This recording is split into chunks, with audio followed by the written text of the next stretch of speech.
doors are open and our hearts are too. Whoever you are, we've been expecting you. All are welcome here, so please come in. As we gather together, let our service begin. You don't need to leave your reason at the door. Please bring it in with you, that's what minds are for. If you have questions, that's okay. We will search for answers, let them lead where they may. Our doors are open and our hearts are too. Whoever you are, we've been expecting you. All are welcome here, so please come in. As we gather together, let our service begin. You don't need to leave your love at the door. Just bring it in with you, that's what hearts are for. Whomever you love and you hold dear, this is your home, you will find love here. Our doors are open and our hearts are too. Whoever you are, we've been expecting you. All are welcome here, so please come in. As we gather together, let our service begin. You don't need to leave your beliefs at the door. Each of us has some, and there's room for more. No one's going to tell you what you must believe. Our faith isn't people, deeds, not creeds. Our doors are open and our hearts are too. Whoever you are, we've been expecting you. As we're welcome here, so please come in. As we gather together, let our service begin. You don't need to leave your conscience at the door. As a matter of fact, that's what church is for. To challenge us all to do what's right, and where we see darkness, to shine a little light. Our doors are open and our hearts are too. Whoever you are, we've been expecting you. All are welcome here, so please come in. As we gather together, let our service begin. As we gather together, let our service begin.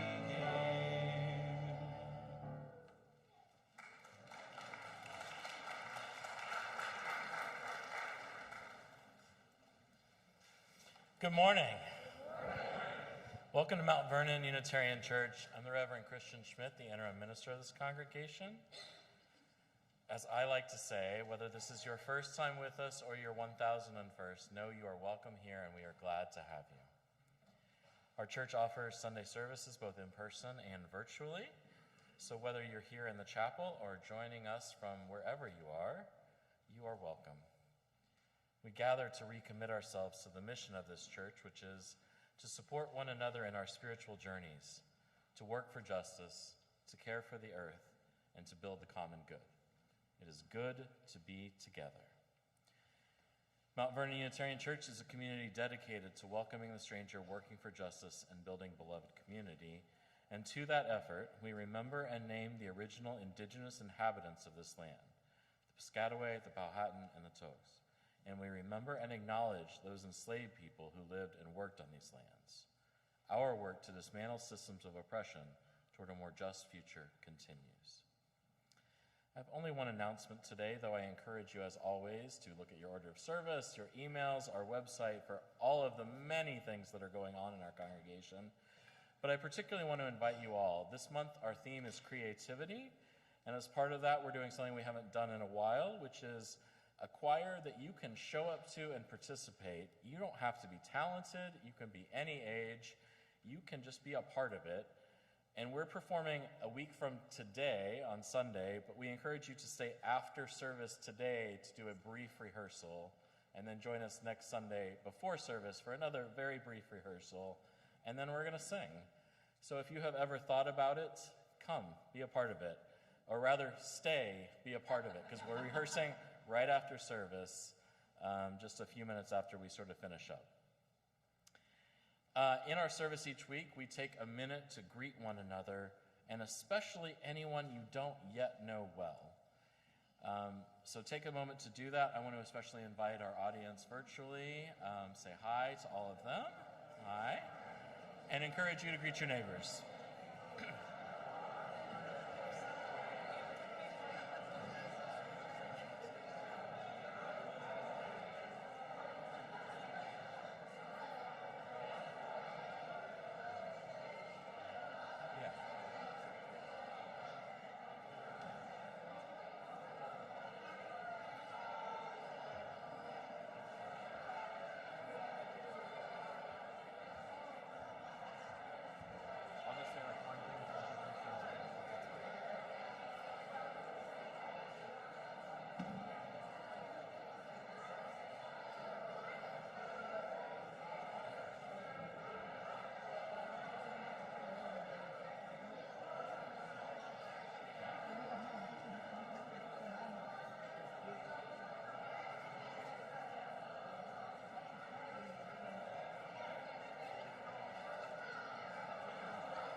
part of our welcome this morning, we have a brief testimonial from a couple of our members about one of our programs here. Excuse me. So I want to invite forward Bonnie Iredell and Carl Lohman for a few words. Hey, Carl, let's tell the congregation what we did yesterday. Right, Bonnie. Bonnie and I and about a dozen of our friends from the Outdoor Fellowship went across the river. I'm sorry, I'll start over. Bonnie and I and about a dozen of our friends from the Outdoor Fellowship went across the river to Fort Washington and the park that surrounds the fort to take a hike. We do this about once a month of some sort. Yeah, it was fun. The Outdoor Fellowship group is one of the reasons I joined the church, that and the wonderful music program. I find so much spirituality in nature, and it's nice to have a multi-generational group who shares that love of the outdoors. Isn't that really good to hear? The Outdoor Fellowship attracted Bonnie to this church, to MVUC. The fact is, when we started Outdoor Fellowship about 10 years ago, there were only a few of us guys. We now have an email list with many, many people on it, men, women, and children, families. We're very fortunate that we have participants from this church who are, shall I say, wise, naturalists, serious history buffs, birders with their own telescopes. We learn from these people while we are on our hikes.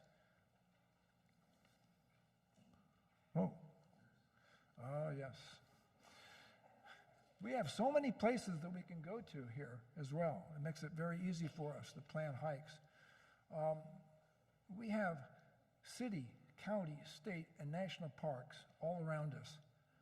We can go to all of these places, of course, and we have so many places that we hardly ever have to repeat one of our outings.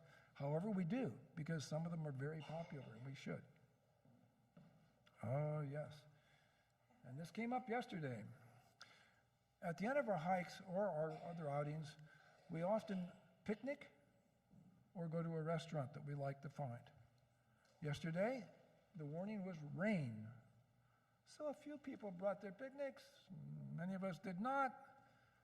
It did not rain on us. We plan it that way, by the way. Unitarian prayers. It did not rain on us all morning for our hike. It rained in the afternoon, and we got caught getting back to our cars from the restaurant. Yeah, okay. And Carl brought 5 umbrellas with him to stop the rain from falling. It's also a good reason to get out and get exercise. In the beginning, we always went hiking, often on hilly terrain, often with rocks and roots, such as in the Shenandoah National Park. We used to do 5 miles or more. But our group is aging and we're not so ambitious as we used to be. Recently, we've sometimes walked on paved trails or easy dirt trails. These outings have been closer to Alexandria, and we found we have more families and young adults who don't have time to drive far and then hike. We missed a few months during COVID, but managed to keep going, and it really helped everyone's mood. Bonnie, we should mention that as we were growing in size, and by the way, we never have more than about, we had 15 people yesterday. Yeah. In the dead of winter, we sometimes have 5. If it's pouring down rain, 4. But no, our average really has been right around a dozen people, which is manageable. It's manageable. It's really nice. Okay, so in addition to our growth, we have diversified our activities. We're kind of known as a hiking group, but the fact is that some time back we organized a church-wide picnic at which we introduced and taught people how to kayak and canoe. We then put paddling on our regular schedule, mostly in the summertime, of course, because there are lakes and rivers around here. We also, that paddling led us to do something that was very gratifying. I think everybody really enjoyed it. We participated in a stream cleanup on the Anacostia River. It was really good. You know, you go out in a canoe and you bring it back full of garbage and you didn't have to pay for the rent. It was really a double winner. Anyway, we also have organized, this lady here has organized some overnight trips It's not often, but occasionally. We've gone to places such as the Canaan Valley in West Virginia or the Assateague National Seashore on the eastern shore.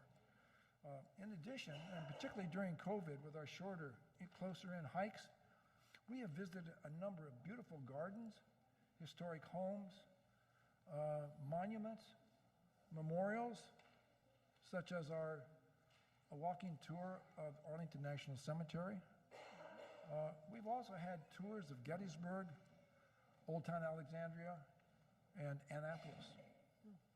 And we're already planning something up in Lancaster, right, Carl? It's a great way to meet other church members and practice the UU principle of the interdependent web of all existence. So consider joining us for fun and fresh air. Even think about volunteering as an outing leader. Speak with one of us to learn more. Check the church announcements for details on each month's events. Hope you can join us. In fact, we have a table set up. We have a table set up out in the Commons. So after this service, if you'd like to stop by and chat with us, you could sign up to get your name put on our email list, or we could try to answer your questions that you might have. And don't forget to support NVUC in the next pledge drive.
The reading for our chalice lighting this morning is All of Us Are Beautiful by Thomas Rhodes. We come in a variety of colors, shapes, and sizes. Some of us grow in bunches. Some of us grow alone. Some of us are cupped inward, and some of us spread ourselves out wide. Some of us are old and dried and tougher than we appear. Some of us are still in bud. Some of us grow low to the ground. And some of us stretch toward the sun. Some of us feel like weeds sometimes. Some of us carry seeds sometimes. Some of us are prickly sometimes. Some of us smell. And all of us are beautiful. What a bouquet of people we are. Please rise in body or spirit and join in singing hymn number 22, Dear Weaver of Our Lives' Design.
Please remain standing as we unite our voices in the covenant of this community.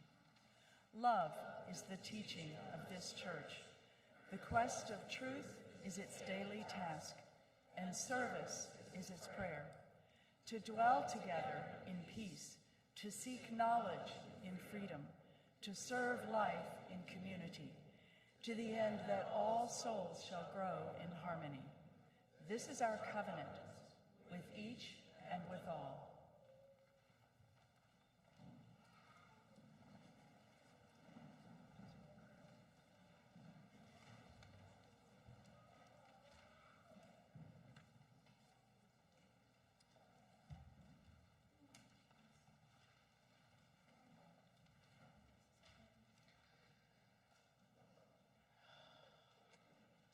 Welcome again, everybody. We have a very special day today for a number of reasons. It's Mother's Day, so I want to thank all the mothers out there, and I'll speak a little bit more about that later.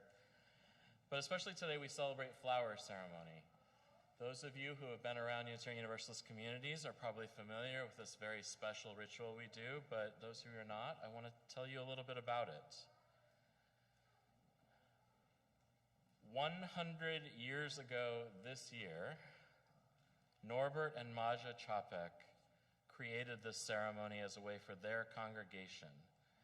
Many of the people in that congregation had left their previous religious roots to become Unitarians, and so they made this as a way to come together in ritual form. The Čapeks led the Liberal Religious Fellowship in Prague in what is now the Czech Republic. At one time, it was the largest Unitarian church in the world. They were leading voices in liberal religion, including later opposing the Nazis.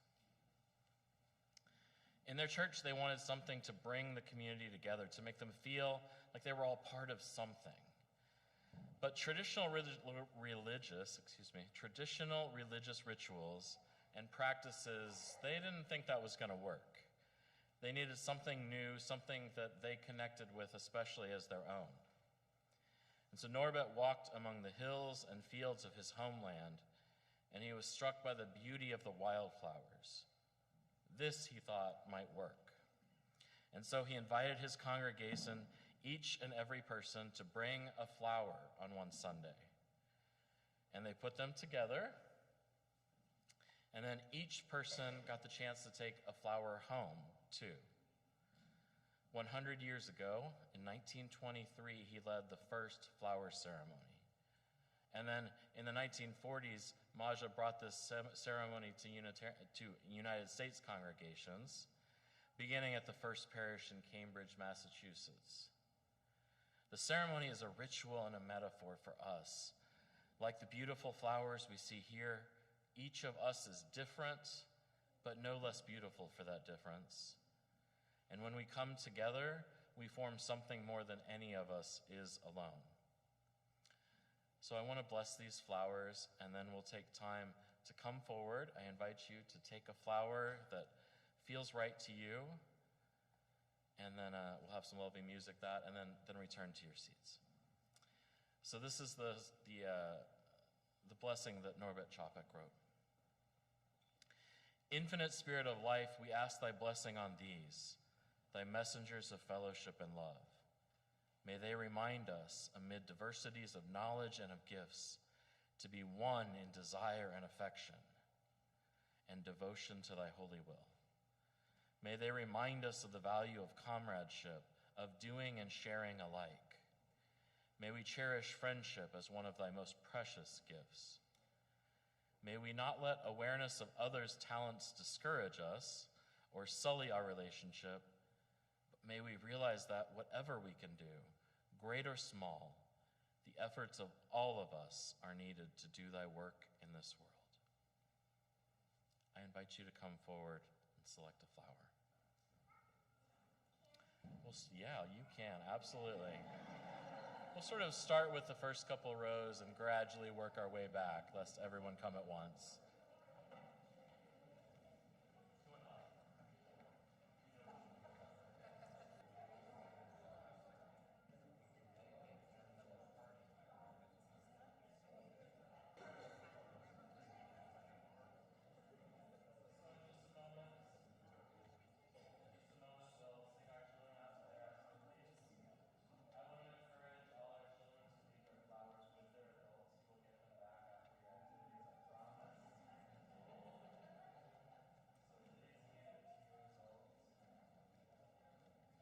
join me in singing our children out to their activities. The words in your order of service.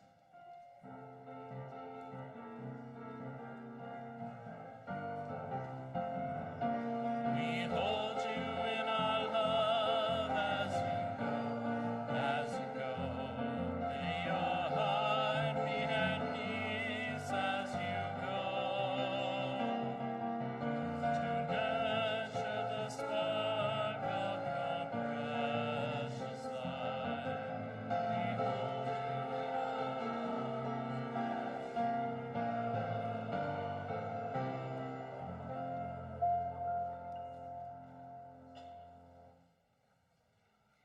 We come now to the morning offering.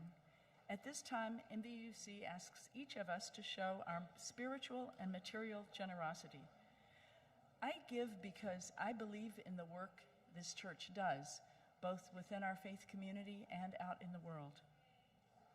Each week, we share the plate with a charitable organization that you, our members, have chosen. This week's offering is shared with the Katie Tyson Fund, and there's a little bit of confusion. We thought we might have someone speaking on that next week. Thank you. Okay.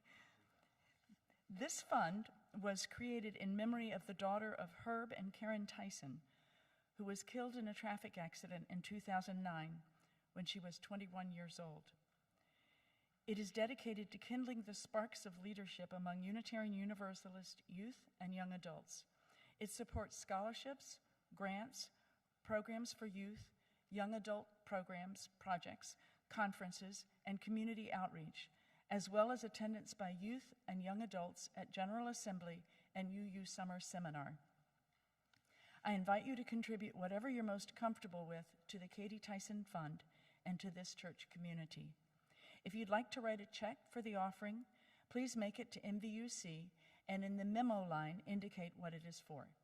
You can also go to our website to give directly. We're grateful for your donation.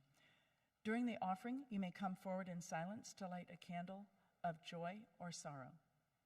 And now, will the ushers please come forward for the morning offering?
I want to invite us all to take a moment, prepare yourself for our time of silent reflection followed by spoken words. Take a moment and join me in the silence.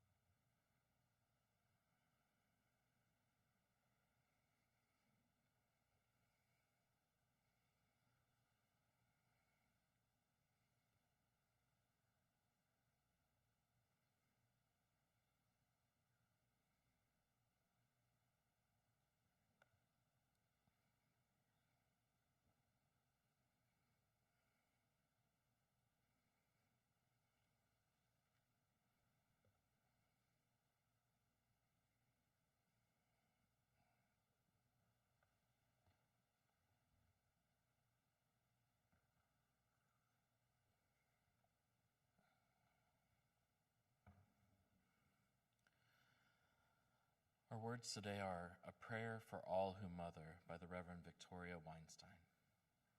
She writes, "We reflect in thanksgiving this day for all those whose lives have nurtured ours, the life-giving ones who heal with their presence, who listen in sympathy, who give wise advice, but only when asked for it. We are grateful for all of those who have mothered us, who have held us gently in times of sorrow, who celebrated with us our triumphs, no matter how small, who noticed when we changed and grew, who praised us for taking risks, who took genuine pride in our success, and who expressed genuine compassion when we did not succeed. On this day that honors mothers, let us honor all mothers, men and women alike, who from somewhere in their being have freely and wholeheartedly given life and sustenance and vision to us.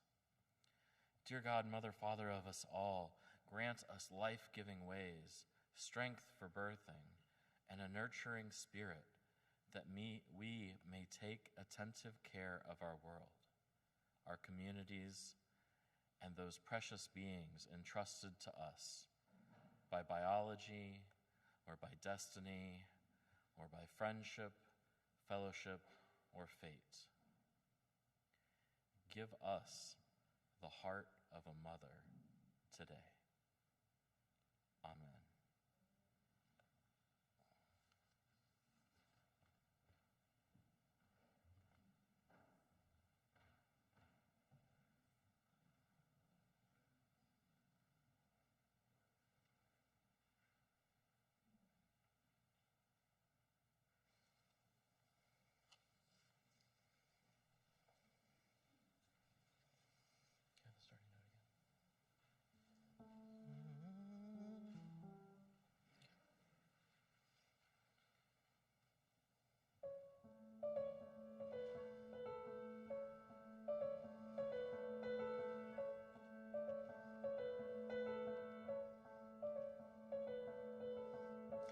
I am unwritten, can't read my mind, I'm undefined.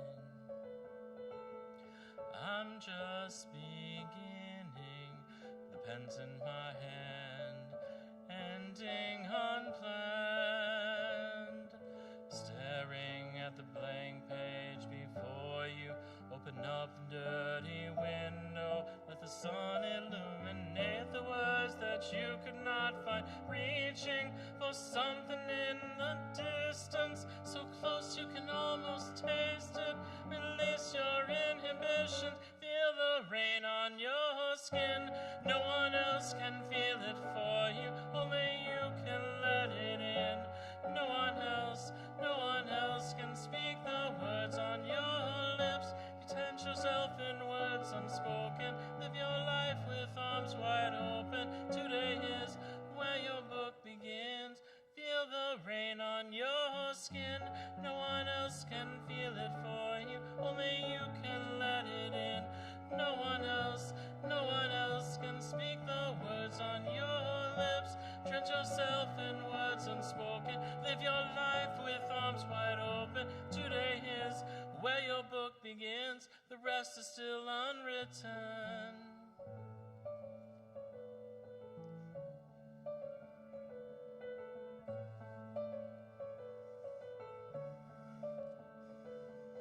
Staring at the blank page before you, open up the dirty window, let the sun illuminate the words that you could not find, reaching for something in the distance, so close you can almost taste it, release your inhibitions. Feel the rain on your skin, no one else can feel it for you, only you can let it in. No one else feel it. Words unspoken. Live your life with arms wide open. Today is where your book begins. The rest is still unwritten.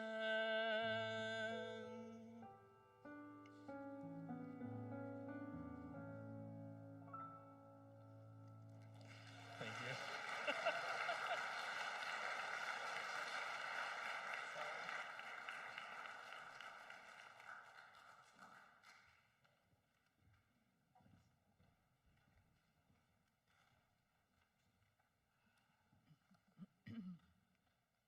Our first reading this morning is from Ira Glass, host of the radio show and podcast This American Life. Nobody tells this to people who are beginners. I wish someone had told me. All of us who do creative work, we get into it because we have good taste, but there's this gap. For the first couple of years you make stuff, it's not that good. It's trying to be good. It has potential, but it's not. But your taste, the thing that got you into the game, is still killer. And your taste is why your work disappoints you. A lot of people never get past this phase. They quit. Most people I know who do interesting, creative work went through years of this. We know our work doesn't have this special thing that we want it to have. We all go through this. And if you're just starting out, or if you're still in this phase, you got to know that it's normal. And the most important thing that you can do is a lot of work. Put yourself on a deadline so that every week you'll finish one story. It's only by going through a volume of work that you will close that gap, and your work will be as good as your ambitions. And I took a lot longer to figure out how to do this than anyone I've ever met. It's going to take a while. It's normal to take a while. You just got to fight your way through. Our second reading is from Reverend Janet Parsons. What can separate us from a life of creativity isn't a lack of talent, whether we see ourselves or others see us as talented. No.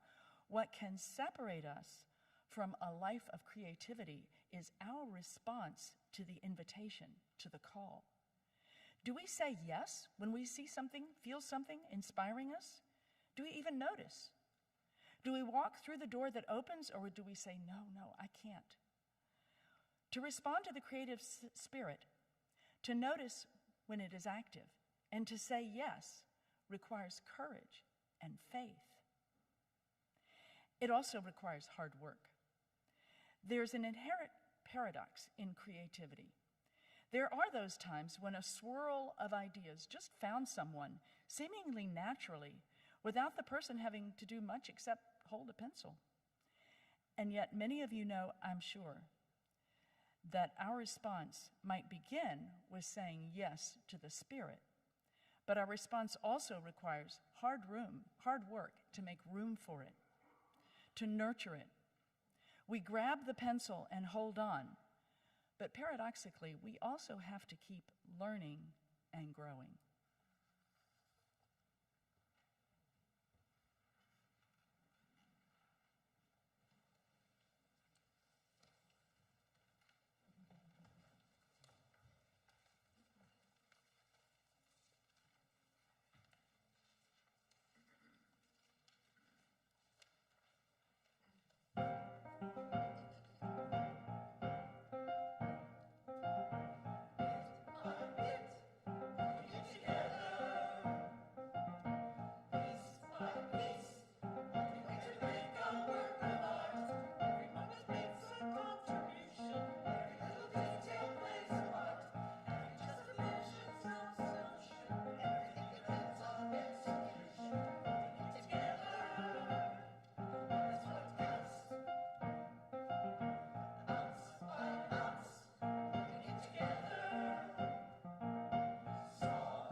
So you wonder, or at least I wonder, when I experience a great piece of art, so standing in the Sistine Chapel, if you've ever done that, or marveling at the Great Pyramids of Egypt, which I have not been to but would love to someday, or admiring the beauty of a dancer's moves, or an incredible move by an athlete, or hearing a great turn of phrase in a poem or a speech.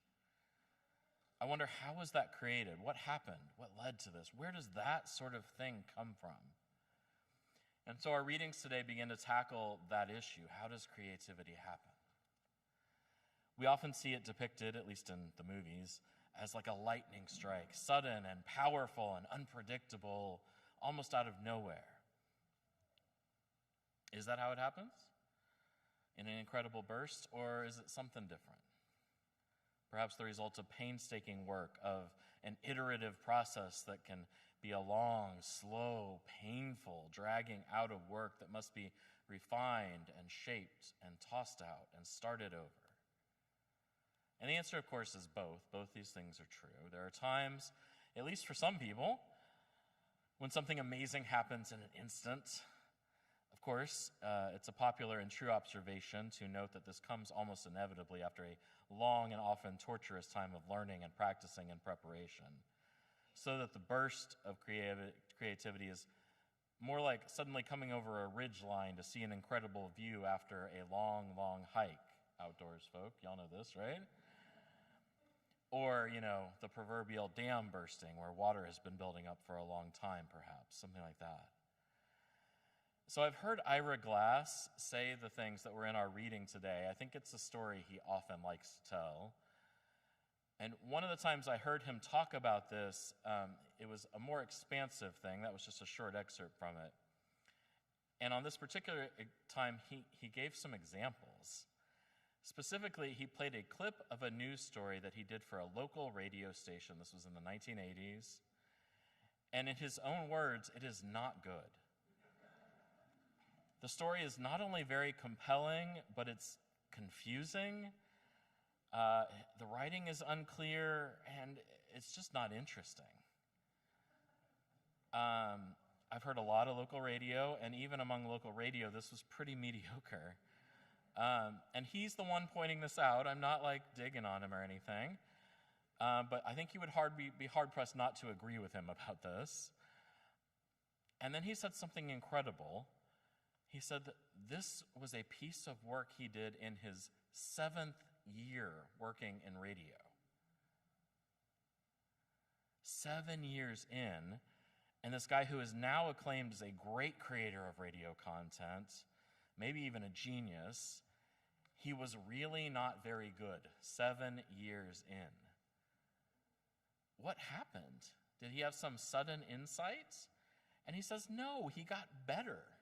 He worked hard, of course, and sure, there were times when he figured something out, but the truth is it was a lot of hard work.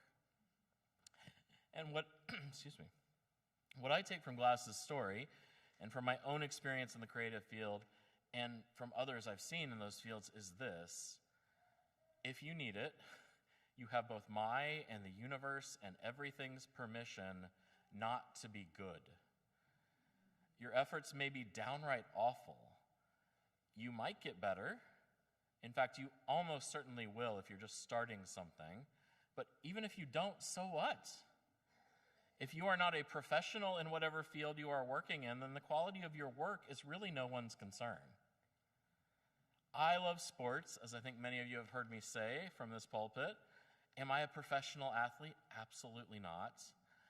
Am I even good at a number of the things I have done in sports? Not really. I was a pretty decent soccer player for many years. I at least played varsity at my high school, for whatever that's worth. I'm a barely adequate baseball player, but I loved playing on a men's rec league team for several years. And golf, I am very bad at. I'm bad enough to get frustrated, but also just good enough to want to keep doing it. I have played a lot of really bad rounds, but in every round I hit at least one shot that makes me think, I can do this. And then you want to do it again, right? Anyway,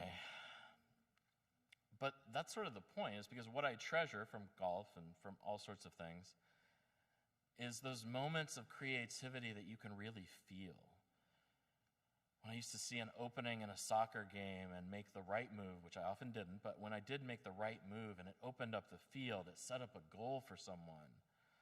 Or, again, that one shot in a terrible round of golf, that one shot that was really good where it just connected and the ball flies more or less like you want it to for once.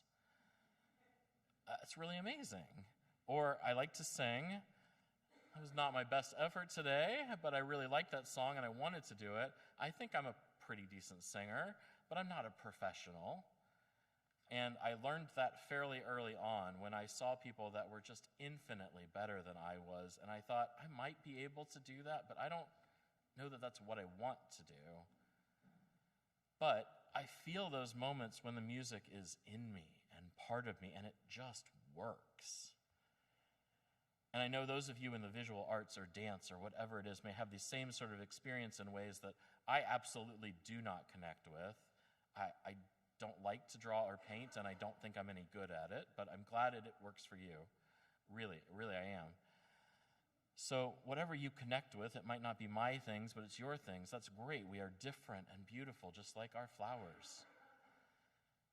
We're different and beautiful, and we need not be alike to love alike, to badly paraphrase a famous saying in our tradition.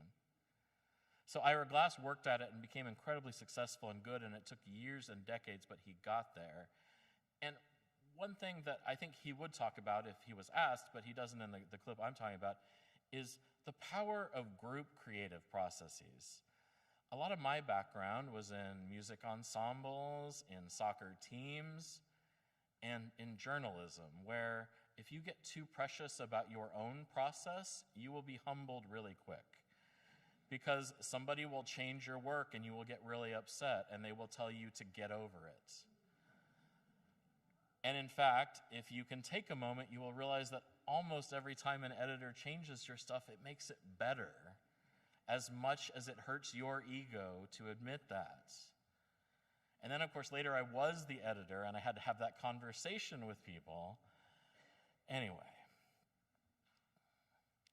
Most of us will not be as good as Ira Glass is, or as professional dancers, or singers, or sports our athletes are at what they do, but so what? Love does not require perfection or brilliance or even grace. And creativity does not mean greatness, though those are the examples we so often lift up. I think of Norbert and Maja Chapek creating the first flower ceremony 100 years ago, looking to the flowers of their area for inspiration. And that's a word we should talk about related to creativity, inspiration, which comes from the Latin to breathe in, that we take in ideas from what's around us. I suppose creativity in one definition is taking inspiration and doing something, almost anything, with it. Flower ceremony is not complicated, but it's beautiful to me, to take in the inspiration of the beauty of flowers and do something with it. Making something that was not before suddenly exist. And this, I think, provides some hope to those of us who secretly, or maybe not so secretly, suspect we are not very creative. Because inspiration is everywhere, but more than that, tiny creations count too. If you just tweaked a recipe to be more to your taste, you were just creative. If you sing to yourself in the car so that no one else will have to hear you, that's still creative. Even the most mundane email writing is some sort of creative act, maybe not a very fulfilling one, but... And so, friends, you can do this, and we can do this together. So, may the creative spirit be with us, whether we create something brilliant or not quite there. And whether it's our first attempt or we have 10,000 hours of practice already under our belts. Whether our creation changes the world or just a single moment by ourselves. May creativity bless each and every one of us. Amen. I invite you in that spirit to rise and be creative in singing. Number 288, All Are Architects.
Please join in the words we say each week as we extinguish our chalice.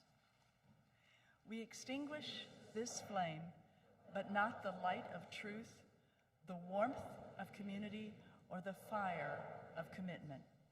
These we carry in our hearts until we are together again.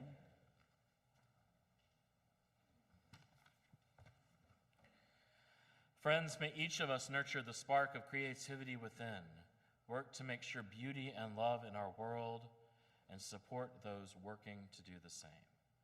Our world needs more creativity. And so our worship has ended and our service begins. I invite you to be seated for our postlude.